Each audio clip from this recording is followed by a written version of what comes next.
Hello વિદ્યાર્થી મિત્રો, આપણે ચેપ્ટર નંબર 8 ગુરુત્વાકર્ષણના નીટમાં પૂછાયેલા એમસીક્યુ સોલ્વ કરતા હતા. તો એમાં ઓલરેડી 3 વિડીયોની અંદર આગળના એમસીક્યુ આપી દીધા છે અને ત્યારબાદ જે થોડા બાકી રહ્યા છે એ છેલ્લા ભાગની અંદર પૂરા કરીશું. તો એમાં 63થી બાકી હતા.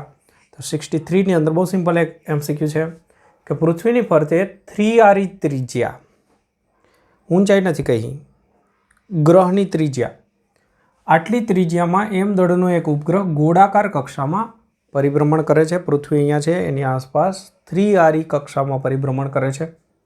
આ ઉપગ્રહને 9re ત્રિજ્યાવાળી કક્ષામાં લઈ જવો છે. તો દૂર લઈ જઈએ એટલે ઉર્જા આપવી પડે. તમે જાણો છો કે અહીંયાના કરતાં અહીંયા જેમ જેમ ઊંચે જશે એમ ઉર્જા ટોટલ વધારે હોય. તો એમના માટે જરૂરી કુલ ઉર્જા કેટલી થશે આપવી પડતી, લઈ જવા માટેની જરૂરી ઉર્જા કેટલી. તો એમના માટે શું કરવાનું છે કે અહીંયા ઉર્જા હશે કંઈક, અહીંયા લઈ જવા માટે વધારે ઉર્જા આપવી પડશે. તો એમના માટે ઉપરની ઉર્જા અને એમાંથી આ ઉર્જા બાદ કરી દેવું. તો કુલ ઉર્જા માટેનું સૂત્ર છે -GMEM/2RE.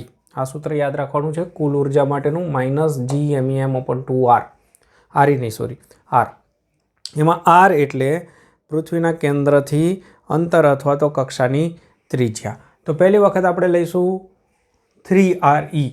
તો આરની જગ્યાએ લખી દેવાનું 3re. બીજી વખત 9re. બહુ સિમ્પલ. પછી આમાંથી આ બાદ કરી દેવાનું, બસ પૂરું થઈ ગયું. આમાંથી આ બાદ કરી દેવાનું. તો E2 - E1. તો બંનેમાંથી કોમન મેં આટલો ભાગ નીકાળ્યો, GMEM/6re. આટલો ભાગ મેં પ્લસ કોમન નીકાળ્યો.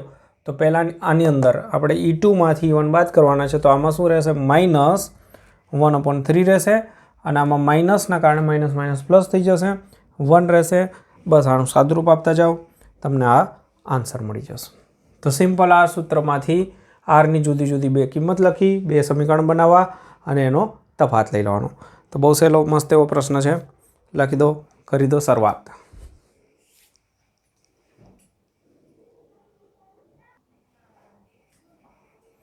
જો મિત્રો, ત્યાર પછીનો પ્રશ્ન જે છે એ 2017ની અંદર પૂછાયેલો પ્રશ્ન, સહેલો પ્રશ્ન છે. ફરીથી અહીંયા કહીશ કે સૂત્ર આવડે તો પ્રશ્ન આવડે.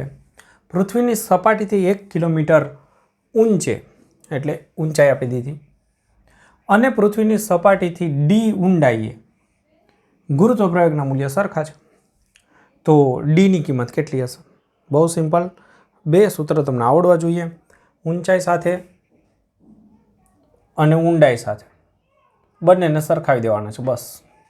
કેમ કે બંને જગ્યાએ ગુરુત્વ પ્રયોગના મૂલ્ય સરખા છે.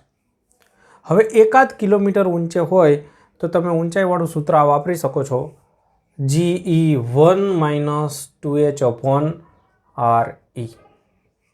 અહીંયા તો સૂત્ર ફિક્સ જ છે, 1 - d/RE. આ તો કોઈ પણ ઊંડાઈ માટે વાપરી શકો છો, પણ આ ઓછી ઊંચાઈ માટે જ વાપરી શકો, REની સરખામણીમાં. ઓકે, તો બસ સાદુરૂપ આપી દો, જવાબ લાવી દો. G cancel. તો અહીંયા 1 - 2h/RE અને અહીંયા 1 - d/RE. તો 1 અને 1 કેન્સલ થઈ જશે, માઇનસ માઇનસ કેન્સલ થઈ જશે. તો રહેશે 2h/RE બરાબર d/RE. 1 આ બાજુ લાવો એટલે બાદ થઈ જશે, સમજણ પડી ગઈ હશે. ઓકે, RE પણ કેન્સલ થઈ જશે. તો 2h બરાબર d. આપણે શું શોધવાનું હતું? d. ઓકે, તો d બરાબર થઈ જશે 2 × h, અને hની કિંમત આપી છે 1 કિલોમીટર. તો જવાબ આવશે 2 કિલોમીટર. પૂરું. તો સહેલું છે. બે સૂત્ર બસ ખાલી આવડતા હોય તો તમને એમસીક્યુ આવડી જાય. કશું યાદ જ રાખવાનું થતું નથી.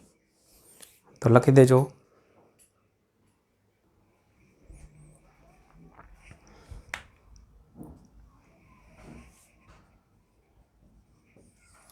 જો ત્યારબાદ 2018નો પ્રશ્ન, સૂર્યની સાપેક્ષે લંબગોળાકાર કક્ષામાં રહેલ એક ગ્રહની, સૂર્ય છે એની આસપાસ એક ગ્રહની સ્થિતિ આપણને A, B અને C બિંદુ વડે દર્શાવી છે, અને એમની ગતિ ઉર્જા A પાસે કે A, B પાસે કે B અને C પાસે કે C હોય તો આપણે એમના વિશેનો સંબંધ. આ જે લખ્યું છે એનો કંઈ ખાસ મતલબ નથી.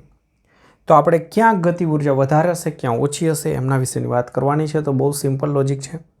તમને કેપ્લરનો નિયમ જે છે ક્ષેત્રફળવાળો નિયમ એ યાદ હોવો જોઈએ કે એકમ સમયમાં અંતરેલ ક્ષેત્રફળ અચળ હોય અને એમના પરથી આપણે વિચાર્યું હતું કે જેમ જેમ નજીક આવશે એમ એમ એમનો વેગ જે છે એ વધતો જાય, બરાબર। અથવા કોણી વેગમાનના સંરક્ષણના નિયમ પરથી પણ તમે કહી શકો।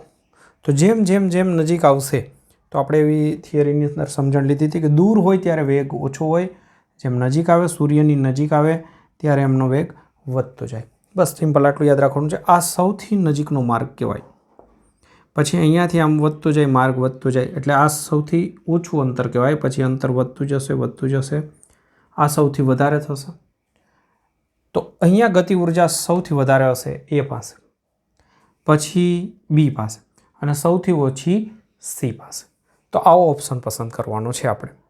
એ પાસેની ગતિ ઉર્જા વેગ વધારે તો ગતિ ઉર્જા વધારે, તો આ ડી ઓપ્શન થશે। તો અમુક બોક્સની અંદર ભૂલ છે। આપણે સિમ્પલ યાદ રાખવાનું કે સૂર્યની નજીક ગ્રહ આવશે ત્યારે એને બહુ જોરદાર તાપ લાગશે એટલે ગરમીના કારણે ભાગવાનું કરશે। તો અહીંયા જે છે એમનો વેગ વધારે હોય અને જેમ જેમ જેમ દૂર જશે તેમ પછી ધીમે ધીમે ગતિ કરશે। તો વેગ જે છે નજીક વધારે હોય તો ગતિ ઉર્જા પણ વધારે હોય। સિમ્પલ એ લોજિકથી આપણે યાદ રાખવું।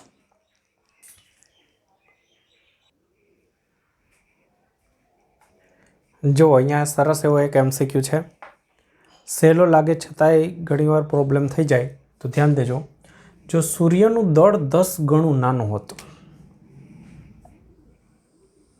અને ગુરુત્વાકર્ષણનો સાર્વત્રિક અચળાંક મૂલ્યમાં 10 ગણો મોટો હોત તો નીચેનામાંથી કયું વિધાન સાચું નથી? તો જો દળ 10મા ભાગનું અને જી 10 ગણો એટલે આપણે એવું કહી શકીએ કે એમ 10મા ભાગનું છે તો ms/10 g dash is equal to 10 into g. તો પૃથ્વી પર જી બદલાત કે નહીં? વરસાદના ટીપાની ટીપા ઝડપી પડત, પૃથ્વી પર સાદા લોલકનો આવર્તકાળ ઘટત, ભોયતળિયા પર ચાલવું મુશ્કેલ બનત। ઓકે, હવે ગુરુત્વ પ્રયોગનું સૂત્ર શું? પૃથ્વી પર ગુરુત્વ પ્રયોગનું સૂત્ર શું? તો સૂત્ર છે જી બરાબર જી એમઈ અપોન આર સ્ક્વેર। હવે અહીંયા ખાસ અને ખાસ સૌથી મોટી ભૂલ થઈ જાય કે નવો જી જે જોઈએ એ નવા જી માટે જી ડેશ અહીંયા એમ ડેશ કરી દઈએ નવું દળ। હવે આ દળ કોનું છે જરા સમજો। આ દળ તો પૃથ્વીનું છે। આપણને દળ જે નાનું આપ્યું છે તો સૂર્યનું છે, તો એને કોઈ મતલબ નથી। આપણે પૃથ્વી પર ગુરુત્વ પ્રયોગ જોઈતો હોય તો પૃથ્વીનું દળ અને પૃથ્વીના પદાર્થનું દળ એમના વચ્ચેના ગુરુત્વાકર્ષણની વાત કરતા હોય।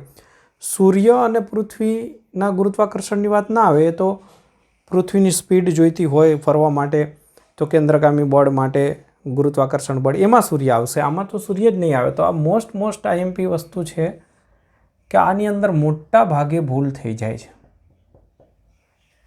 દળ ચેન્જ થતું જ નથી, દળ સૂર્યનું બદલાય છે પૃથ્વીનું નહીં। તો અહીંયા જીની અંદર વાત કરીએ તો જી ડેશ અપોન જી કરીએ તો અહીંયા એમઈ અને આર સ્ક્વેર કેન્સલ થઈ જશે। તો capital G dash upon G બરાબર જી ડેશ બરાબર હું લખું 10G અપોન જી એટલે કે 10। તો જી ડેશ બરાબર સિમ્પલ 10G એટલે કે ગુરુત્વ પ્રયોગ 10 ગણો થઈ જશે। સિમ્પલ વાત છે કે જી 10 ગણો એમઈ અચળ આરી અચળ તો જી 10 ગણો ગણતરીની કોઈ જરૂર નહીં। આ સૂત્ર પરથી જો આ બે વસ્તુ ન બદલાતી હોય તો જી જેટલા ગણો થતો હોય એટલા ગણો ગુરુત્વ પ્રવેગ થઈ જશે। તો ગુરુત્વ પ્રવેગ બદલાત નહીં આ વાક્ય ખોટું પડશે અને આપણે સાચું નથી એટલે કે ખોટું પસંદ કરવાનું છે। તો આપણો આન્સર આ જ થઈ જશે। પણ આ બધા એકવાર ચેક કરીશું કે વરસાદના ટીપા ઝડપી પડત કે નહીં। તો ગુરુત્વ પ્રયોગ વધત એટલે ઝડપ વધત, તો આ સાચું રહેશે। આપણે પસંદ સાચું નથી કરવાનું, એ યાદ રાખજો. પૃથ્વી પર સાદા લોલકનો આવર્તકાળ ઘટત કે વધત? તો આ સાદા લોલકના આવર્તકાળ માટેનું સૂત્ર છે T બરાબર 2π અંદર L/G. તો G વધે તો આવર્તકાળ ઘટે. તો આ પણ સાચું છે. ભોય તળિયા પર ચાલવું મુશ્કેલ બનત. કેમ? તો કે ગુરુત્વ પ્રવેગ વધારે છે એટલે આપણું વજન વધી જાય, ભાર વધી જાય, તો પગ ઊંચકવો મુશ્કેલ બને, એટલે કે જમીન પર ચાલવું મુશ્કેલ બને. આ બી વાત સાચી છે. તો આ 3 સાચી વાત આપણે કરવાની નથી, આપણે ખોટી વાત પસંદ કરવાની છે. તો આપણો આન્સર થશે. અને ખાસ જે બાબત મેં કહીએ ધ્યાનમાં રાખવી. તો મસ્ત એવો MCQ છે, સહેલો હોવા છતાં પણ કન્ફ્યુઝન કરી દે. જો ત્યારબાદનો પ્રશ્ન 2019ની અંદર પૂછાયેલો, પૃથ્વીની સપાટી પર એક પદાર્થનું વજન 200 ન્યૂટન છે. તો સિમ્પલ, પૃથ્વીની સપાટી પર GE કહી દઈએ તો છે 200 ન્યૂટન. તો એ 200 બરાબર સપાટી પર ગુરુત્વ પ્રવેગનું સૂત્ર લખો. તો G ME upon RE square.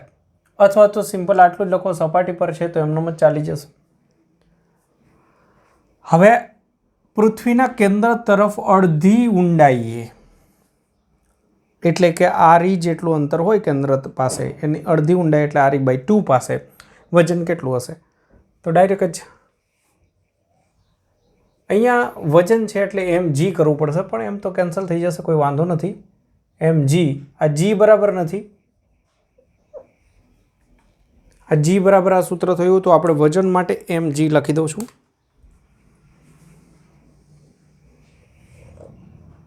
સપાટી પર વજન બરાબર m × GE, તો બરાબર 200 ન્યૂટન. એમ રાખવો પડશે, વજન શબ્દ આપ્યો છે એટલા માટે. ઓકે, હવે આપેલ ઊંડાઈએ પહેલા ગુરુત્વ પ્રવેગ લઈ લઈએ. તો સૂત્ર છે 1 - d/RE. તો અહીંયા આપણને કહ્યું છે કે અડધી ઊંડાઈએ જાઓ, એટલે કે RE/2 જેટલા અંતરે જાઓ. તો અહીંયા રહેશે GE 1 - 1/2, એટલે કે GE/2. તો સિમ્પલ ત્યાં આગળ વજન જે છે અડધું થઈ જવાનું છે. વજન આપેલ ઊંડાઈએ, દળ તો ચેન્જ ના થાય, તો Gની જગ્યાએ ચેન્જ થશે, તો બરાબર m, અને Gની જગ્યાએ લખીશું GE/2.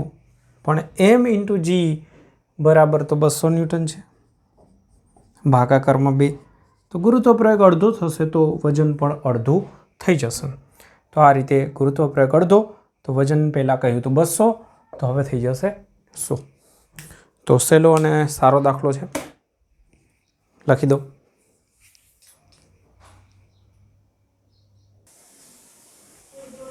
તો જો મિત્રો 68 નંબરનો પ્રશ્ન 2019. આજા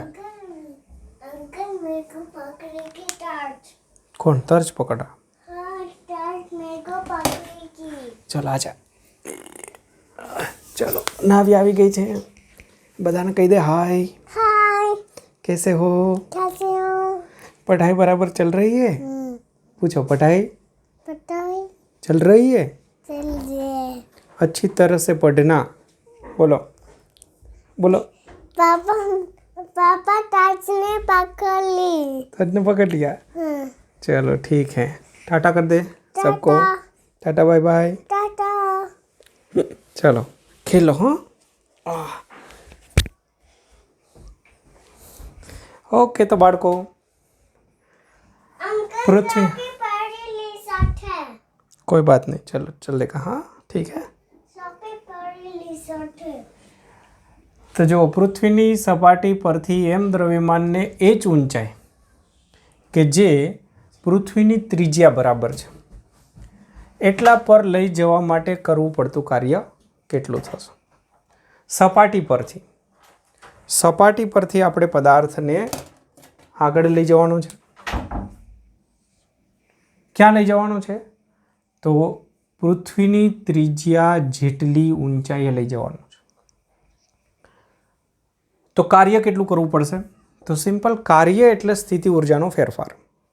તો આપણે જ્યારે પદાર્થને સપાટી પરથી અહીંયા ક્યાંય લઈ જઈશું તો શું કરીશું? સપાટી પરની ઉર્જા ગણી લઈશું, સ્થિતિ ઉર્જા, અને પછી અહીંયા આપેલું ઊંચાઈ ગણી લઈશું, અને સ્થિતિ ઉર્જાનો ફેરફાર એ જ કાર્ય કરવું પડતું કાર્ય થશે. થિયરીની અંદર આપણે જોઈ ગયા છીએ.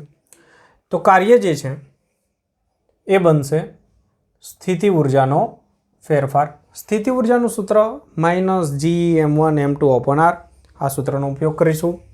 તો -Gm1m2/r. r એટલે પૃથ્વીના કેન્દ્રથી અંતર.